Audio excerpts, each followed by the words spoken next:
Hello, talofa, and annyeonghaseyo. Yes, I'm trying something different today. So I'm just trying to work out the best format for this. So we'll see how we go. And today we're looking at the Netflix show Sisyphus, the Myth. A 16 episode miniseries, which by I mean it is a complete story and not an ongoing series. I think Sisyphus is a perfect show to introduce Western audiences to Korean shows. Because it's an awesome story and it has an English voice dub. And with the debate over the overdubbing on Squid Game, I personally watched the first episode of Sisyphus with the English voice dub and the subtitles on just to check for myself and for this review, and it's spot on. I think I saw a very minor deviation between the two, like 2 or 3 times, but it's only like a word here or a word there.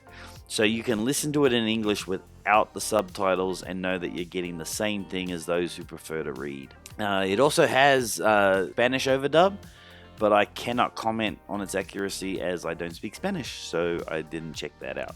I just thought it was interesting. I should include it here for those who are listening to this in English but might want to watch it in Spanish. Now, as a person who hates spoilers, especially of things that I'm interested in watching, I want to assure you that these reviews are spoiler free, and I'm going to try my hardest not to accidentally spoil anything with the clips of the shows that I use, as the source material I get tends to have heaps of spoilers in them.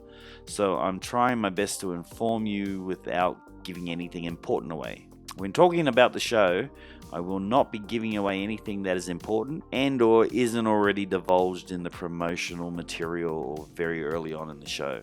So, with that said, it's now on to the show. The Netflix description reads as an unfathomable incident introduces a genius engineer to dangerous secrets of the world and to a woman from the future who's come looking for him. So, well, that makes it's clear that we're talking about a show with time travel in it. We'll get to the time travel stuff soon enough, but let's just talk about what this show is first, okay? Sisyphus is an action love story involving time travel, which means it's kind of it's a romantic comedy in a Terminator setting, basically, without the sentient robots. Confused yet? The story and the plot is tight and it's well written, even if some parts are a wee bit sensationalized, especially in a number of the action scenes. But the clear wire work and green screen in the over-the-top action scenes, it requires you to suspend your disbelief and you do struggle to say, yep, they're dead. But, it's very over the top, some of the action scenes, but it's fun and it's easy to forgive.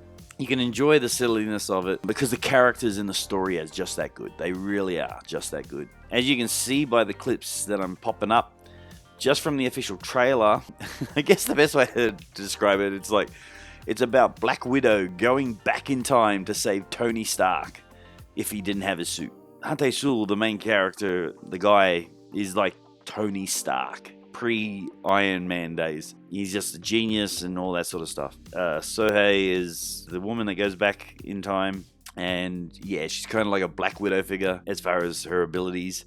So it's like Black Widow's going back in time to save Tony Stark and save the world from annihilation. That's basically the initial premise of the show.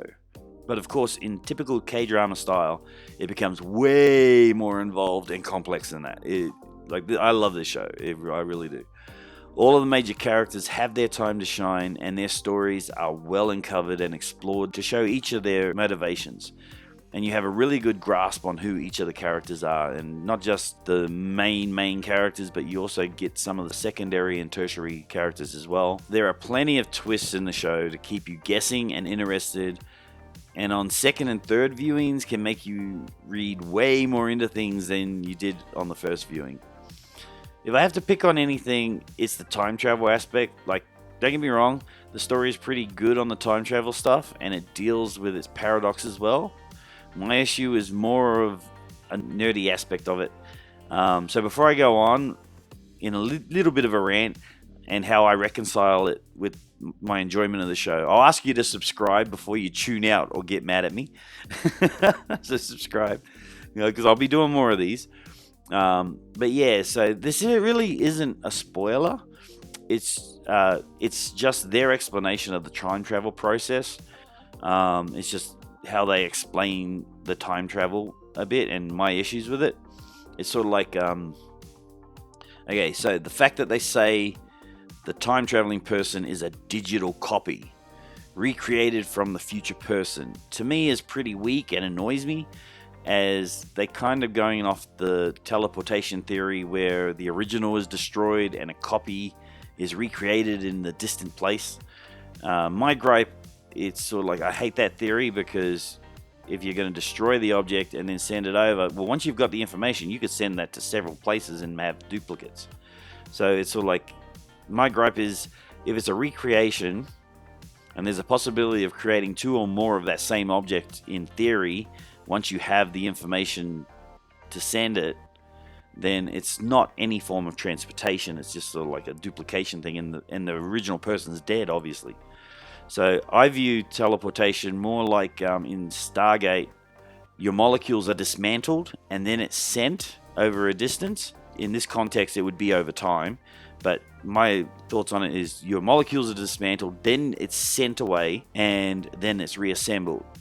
And there's actually a scene in the first episode, I'm pretty sure it's the first episode of Sisyphus, where it's showing teleportation in this world and working as I just mentioned. It's sort of like they teleport a sugar cube. That's about the only spoiler I'll really give you. But the sugar cube dismantles, it floats up in the air, goes along, and then reforms.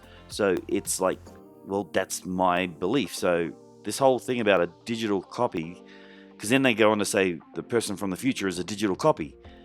I just hate that, because it's just like, especially the word copy. Like I said, they do deal with the paradoxes and that really good, and the concept of the time travel is pretty good. But yeah, to me that sort of bugged me. So to make the show work for me, I view it as it should be, and that the person in the future is being disassembled and then sent back through the time rip or whatever and reassembled. So they're being sent back in time, and the molecules, of course, because you've already been disassembled, there can be issues where your molecules become unstable, and that would explain the glitchiness that you see in the show. So that's how I'm viewing it, and so I just ignore the fact whenever they say digital copy. But that's just me. That's just a personal gripe. It's just a tiny niggling personal gripe. Is basically all I can complain about the show with. Obviously, I think it's fantastic. If you are looking for a fun, intriguing story with great characters, fun action, and a love story to boot, I think this is the best show to introduce yourself to the world of K-dramas. I totally recommend it if you haven't worked that out yet. So yeah, let me know in the comments what you think if you've already seen it. Try not to give any spoilers away, just in case anybody who hasn't seen it's sort of wandering around the comments. Anywho, that's my thoughts on Sisyphus. I'm Shay. Check it out.